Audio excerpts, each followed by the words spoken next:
The baby shower was supposed to be perfect.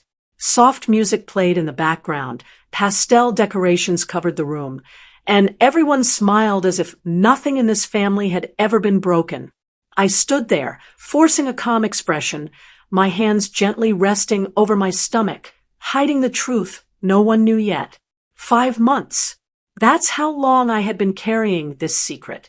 Daniel stood beside me, greeting guests, laughing like everything was normal. But I could feel it, the tension. His father, Robert, hadn't even looked at me since he arrived. Not once. It wasn't new. From the day I married into this family, Robert made it clear I didn't belong. I wasn't good enough. Not rich enough. Not polished enough. Not the kind of woman he imagined for his son.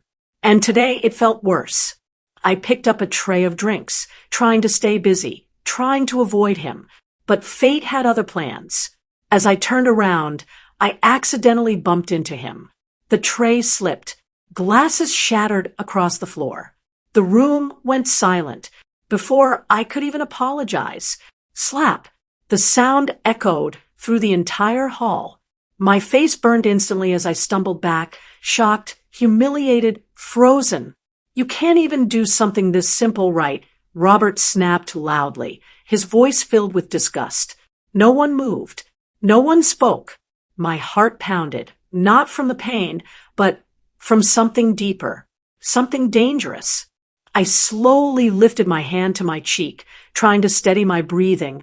Daniel turned. His expression changed the moment he saw what had just happened. And then he started walking toward his father, slowly, silently. But there was something in his eyes I had never seen before. Daniel stopped just a few steps away from his father. The entire room felt frozen. Say that again, Daniel said quietly. His voice wasn't loud, but it carried something heavy, something dangerous. Robert let out a short, mocking laugh. Oh, don't start acting like a hero now, he replied. Your wife embarrassed this family in front of everyone. I felt my chest tighten. Embarrassed? After everything I had endured in silence. This is what I was reduced to. Daniel's jaw clenched. She didn't embarrass anyone, he said. You did.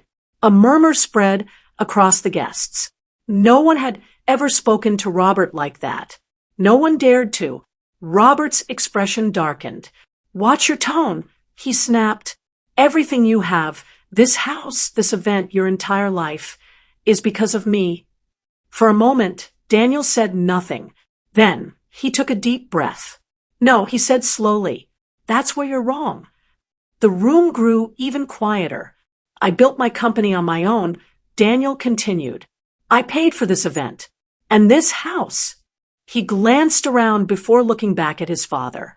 It's in her name. A wave of whispers exploded across the room. Robert's face went pale for a split second, but his anger quickly returned. That's impossible, he barked. She wouldn't even know how to handle something like that. I felt something shift inside me. For months, I had stayed quiet, swallowed every insult, every look, every word meant to break me, but not anymore. I stepped forward. My hands trembled slightly, but my voice didn't. You're right about one thing, I said calmly. You never thought I was capable of anything. Robert scoffed. Because you're not. I held his gaze. I am the one who invested in Daniel's company when no one else believed in it. I said. Silence. I am the reason it didn't collapse in the first year. I continued. And I am the one who bought this house. Gasps filled the room. Daniel didn't interrupt. He just stood there, watching me as if he had been waiting for this moment all along. Robert stared at me, disbelief written all over his face. That's a lie, he said, but his voice lacked the same confidence as before. I took a step closer. Is it? I asked quietly. For a brief second, I saw it. Doubt. Fear. The same man who had always looked down on me now didn't know what to believe. But I wasn't done. There was still something he didn't know. something that made everything he had just done even worse. I placed my hand gently over my stomach, and that's when Daniel spoke again. His voice softer this time, but filled with meaning. "Dad," he said, looking straight into his father's eyes. "There's one more thing you should know." The room went completely still. Robert frowned.